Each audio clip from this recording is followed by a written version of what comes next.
So as we had pretty recently as we celebrated the International Mother's Day, I decided it's a good moment to say a few words about Maquia, When the Promised Flower Blooms. A movie that tells the story of motherhood in the most fitting way, because in opposition to other movies of this type, it avoids the cheap drama, focusing instead of the relationship between children and their mothers and the importance of this relationship. Maquia is a 15-year-old girl. She is one of the Yorfs, the long-living humanoid creatures who write the story of the world by waving a silky material called hibule. The actual story starts when the invasion of humans on the Yorfs village forces Maquia to flee. By strolling through the human world, she encounters a baby, the only survivor of the attack of the ruffians. Seeing this child as the only being she can form a bond with, she decides to raise it as a mother. The rich plot of the movie consists of many interesting layers. On one hand, we've got the characters who can appreciate the value of living in close family relationship, and they know how important it is to support one another.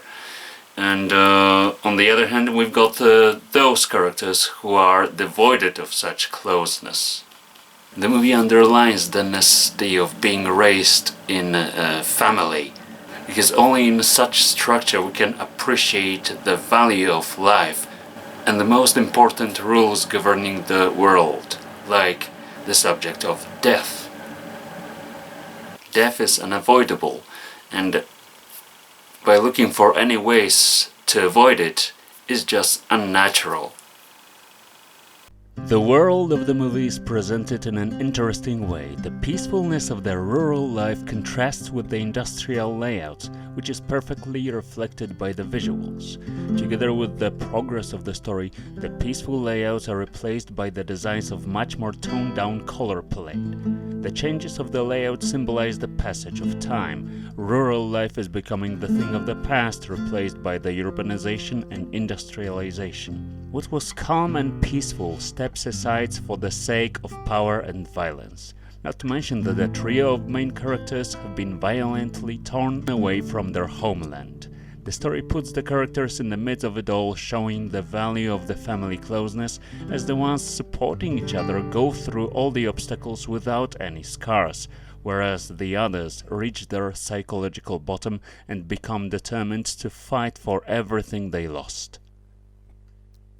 A significant emotional impact befalls on Maquia's friends, Krim and Lelia, the pair of Yorks who are also taken violently from their homeland.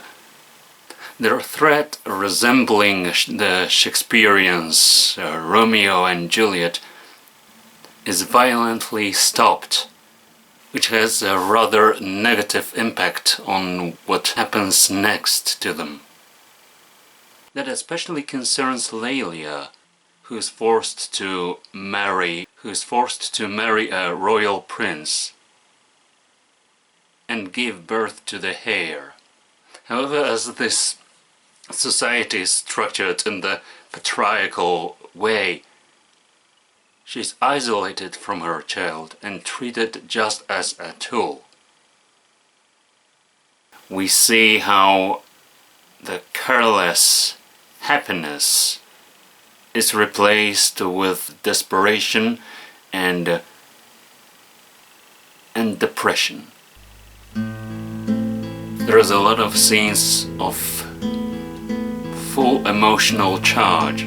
In one perfectly directed scene, she releases her whole pain so that we can understand what she's going through. And there is also Krim, who is determined to take back everything that was violently taken from him. Which shows us a very interesting conclusion. in the end, it turns out that peace and living in accordance with the strong bonds between relatives, between mothers and children,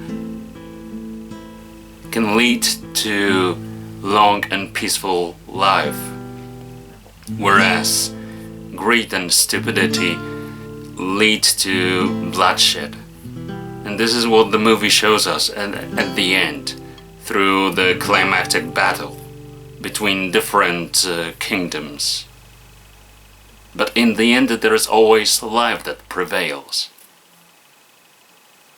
So would I recommend Maquia as the movie that shows the power of the relationship between parents and children? Definitely yes. Is it a movie that could teach us how to live in prosperity and peace? Definitely. It's a piece of really well-crafted cinema with a huge emotional impact. So definitely check it out, give it a chance, because this movie is worth to talk about and to watch.